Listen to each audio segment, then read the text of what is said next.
नारायण नारायण नारायण नारायण नारायण नारायण। मेरे बंधुओं,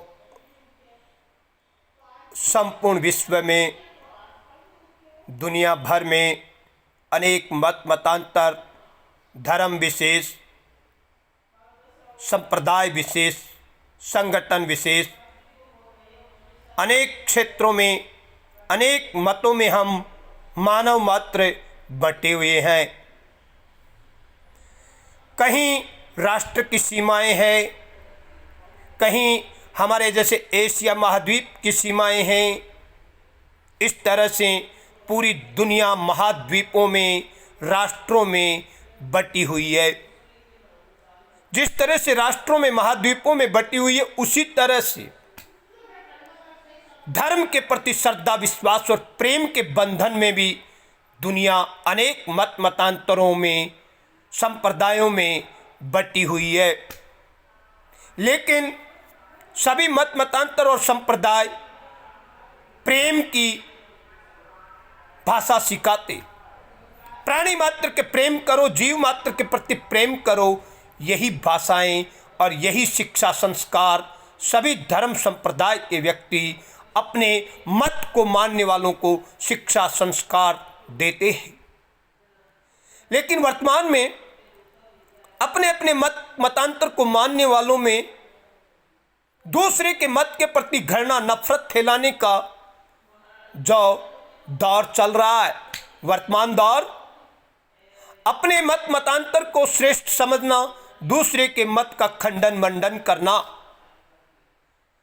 किसकी पहचान है? जो व्यक्ति विशेष ईश्वरीय तत्व को जानता नहीं, जिसने भगवत प्रेम प्राप्त किया नहीं, प्राणी मात्र में सद्भावना रखी नहीं, जीव मात्र की रक्षा हो ऐसा संकल्प उसके जीवन में कभी आया नहीं। क्योंकि जो राक्षस होते वो कभी परहित नहीं जान पाते। दैत्य परिवार के लोग परहित क्या होता है इस विषय को समझ ही नहीं सकते। परहित सरिस धर्म नहीं भाई, पर पीड़ा सम नहीं अधमाई। इस विषय को कौन समझेगा? जिसका विवेक जागृत होगा, और जिसका विवेक जागृत होता है वो प्राणियों में सद्भावना हो, विश्व का कल्याण हो। सर्वे भवन्तु सुखिनः, सर्वे सन्तु निरामया, सर्वे भद्राणि पश्यन्तु मा कश्चित् दुख भाग भवेत्। इस तरह की प्राणी मात्र के प्रति सद्भावना के साथ परहित में रत होकर, परहित सरिस धर्म नहीं भाई, पर पीड़ा सम नहीं अधमाई।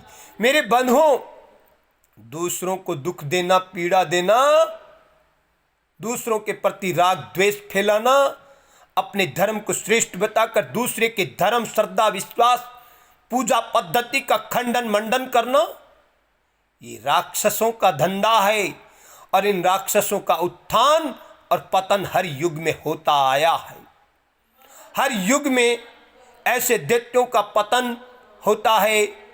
ऐसे दैत्य लोग समूह में संगठित होकर सुसंस्कारित व्यक्तियों के अहित का ही कृत्य करते हैं। जो श्रद्धा प्रेम से जीते हैं, प्राणी मात्र के हित में रत होते हैं, भगवत प्रेमी होते हैं, साधु सन्यासी होते हैं, उनके प्रति राग द्वेष फैलाना और झूठी झूठी मन गढ़ंत बातें अपनी पुस्तकों में लिखना, ये मात्र किसका काम है? राक्षसों का। जो सत्य सनातन को जानेगा, जो सत्य धर्म को तत्प्रत्यय जानेगा, वो किसी के प्रति भी नफरत, राग द्वेष फैलाने जैसा कुकृत्य कभी अपने जीवन काल में नहीं करेगा। अपने संपूर्ण जीवन काल में किसी के प्रति भी राग द्वेष फैलाने जैसा कृत्य सत्पुरुष नहीं कर सकता। सत्पुरुष किसी की श्रद्धा के प्रति नफरत नहीं फैला सकता। सत्पुरुष किसी के साधन मार्ग की काट छांट नहीं कर सकता। हाँ, किसी के साधन मार्ग से सीधी किसी को तकलीफ हो रही हो और उस तकलीफ को प्रमाणित कर सके, तब उसे आक्षेप लगाने का अधिकार है। यदि कोई किसी को बेवजह पीड़ित करता है और पीड़ित व्यक्ति प्रमाणित कारण सहित अपनी पीड़ा बताता है तो पीड़ित करने वाला व्यक्ति दोषी है, दोषी।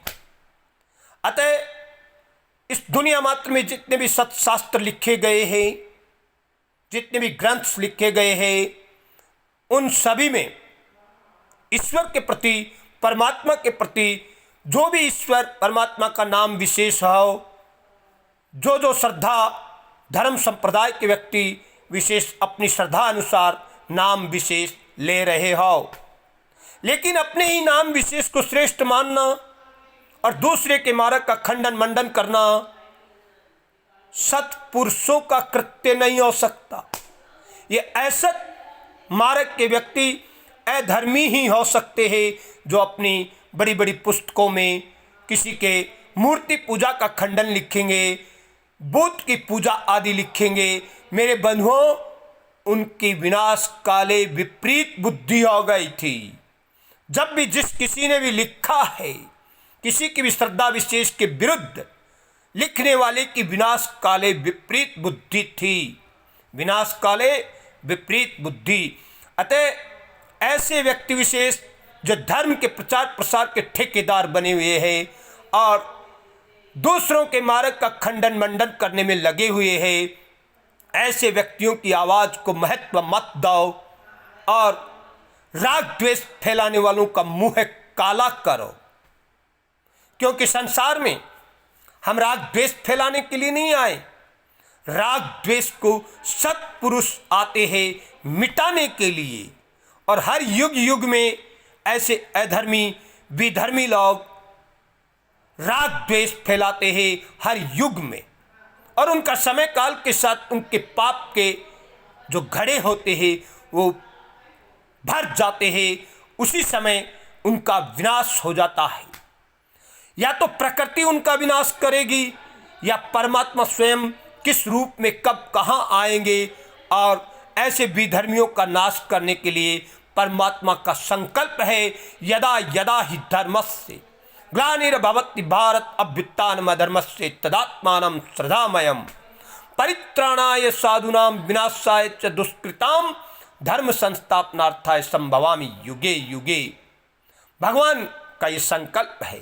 अजोपि सन्न वैयात्मा भूतानां ईश्वरोपि सन् प्रकृतिं स्वामदिष्टाय संभवाम्यात्ममायया। जन्म कर्म च मे दिव्यमेवं यो वेत्ति तत्त्वतः ते कत्वा देहं पुनर्जन्म नेति मामेति सो अर्जुन। वीत राग भय क्रोधा मन मया मामुपाश्रिता वैवो ज्ञान तपसा पूता मद्भाव मा गता। ये 5 श्लोक है। क्रम से तो 5 श्लोक नित्य सनातन प्रेमी को पठनीय है। ये 5 श्लोक आप अपने जीवन में उतार लो और समय काल का इंतजार करो। जितने भी दैत्य परिवार हर युग में आए हैं और उन्होंने दूसरों की श्रद्धा विश्वास और प्रेम के प्रति बेवजह राग द्वेष फैलाया है और बेवजह पुस्तकों में काट छांट करके अपनी मन गढ़ंत पुस्तकों में श्रद्धा आस्था विश्वास प्रेम रखने वालों के मार्ग की काट छांट की है, उसका परिणाम उन दैत्यों को अवश्यम भावी मिलेगा। कलयुग गर्से धर्म सब लुप्त भय सदग्रंथ दम्बिनी निज कल्पमिति प्रगट कीन बहु पंथ। मेरे बंधुओं, ये पाखंडी लोग कलयुग में धर्म को खा गए। कलयुग गर्से धर्म सब लुप्त भय सदग्रंथ, जो सदग्रंथ थे सत्य के मार्ग को प्रशस्त करने वाले थे, उन ग्रंथों को तो लुप्त कर रहे हैं और अपने मनगढ़ंत जो लिख दिए और दूसरों के प्रति नफरत फैलाने वाले जो इन्होंने अपनी अपनी पुस्तकें लिखी, उन्हें सदग्रंथ नहीं कह सकते। जो पुस्तकें लिखी है और उन पुस्तकों को लोग पढ़ करके राग द्वेष फैलाते हैं, मूर्ति पूजा के विषय में बेवजह गलत तथ्य और बेवजह बेकारण उनकी निंदा करते। ऐसे व्यक्ति विशेष राक्षस परिवार के लोग हैं और उन राक्षसों का खात्मा शीघ्र होगा। हर युग में होता आया है और परमात्मा का संकल्प है हर युग में आएंगे और आए हुए हैं। प्रकृति के द्वारा परमात्मा का प्रकोप होता है और जो धर्म क्षेत्र के पाले में है वो धर्म का सत्य तत्व तक पालन करे, तभी में मानवता की सफलता है। आज 90% लोगों में, आस्तिक लोगों में धर्म की 2, 3, 4 बातें सटीक है, उन्हें प्रति मनुष्य इस जन्म में स्वीकार कर लो, चाहे अनंत जन्मों के बाद स्वीकार करना ही पड़ेगा, तभी मानव जीवन की सफलता होगी। अन्यथा तो अधोगच्छन्ति तामसा, अधोगति में जाना ही पड़ेगा। 4 पैर वाला या पता नहीं जलचर, थलचर, नभचर कौन कौन से जीव जंतु है, उनमें मनुष्य योनि के बाद पतन की योनियों में जाना पड़ेगा। इसलिए राग द्वेष रहित होकर समता में स्थित हो जाओ, प्राणी मात्र के प्रति प्रेम करो, जीव मात्र की रक्षा का संकल्प लो और श्रद्धा, प्रेम, विश्वास किसी भी धर्म विशेष के व्यक्ति विशेष की है उसके प्रति राग द्वेष फैलाओ मत। अपनी श्रद्धा का पालन करो, दूसरे की श्रद्धा का आदर करो। हम दूसरों की श्रद्धा का आदर करेंगे तभी हमारी श्रद्धा, विश्वास, प्रेम का लोग आदर करेंगे। आज जो कोई भी किसी की भी श्रद्धा का अनादर करता है वो अपने आप को पतन में ले जाने जैसा कृत्य करता है और प्रथम वो किसी की श्रद्धा के प्रति राग द्वेष फैलाता है तो वो सदा दोषी कहलाने वाला देखते ही है। जय जय सीताराम, हरे कृष्णा, हरे